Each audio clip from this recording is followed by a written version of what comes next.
তুমি জান্নাতের কোন দরজা দিয়ে যেতে চাও কমেন্টে অবশ্যই জানাও।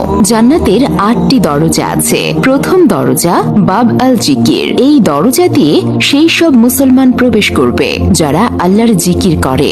দ্বিতীয় দরজা বাব আল ইমান। এই দরজা দিয়ে সেই সব মুসলমান প্রবেশ করবে যাদের আল্লাহর উপর প্রকৃত ঈমান আছে। তৃতীয় দরজা বাব আল কাজিমিন। এই দরজা দিয়ে সেই সব মুসলমান প্রবেশ করবে যারা রাগকে নিয়ন্ত্রণ করতে পারে এবং অন্যদের ক্ষমা করে। চতুর্থ দরজা আল হজ। এই দরজা দিয়ে সেই সব মুসলমান প্রবেশ করবে যারা আল্লাহর সন্তুষ্টির জন্য হজ করেছে। পঞ্চম দরজা আল রায়ান। এই দরজা দিয়ে সেই সব মুসলমান প্রবেশ করবে যারা আল্লাহর জন্য রোজা রাখে।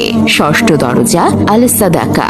এই দরজা দিয়ে সেই সব মুসলমান প্রবেশ করবে যারা আল্লাহ তাআলার সন্তুষ্টির জন্য দান খয়রাত করে। সপ্তম দরজা আল জিহাদ। এই দরজা দিয়ে সেই সব মুসলমান প্রবেশ করবে যারা আল্লাহর রাস্তায় জিহাদ করে। অষ্টম দরজা আল সালাত। এই দরজা দিয়ে সেই সব মুসলমান প্রবেশ করবে যারা নামাজের ব্যাপারে নিয়মিত ছিল।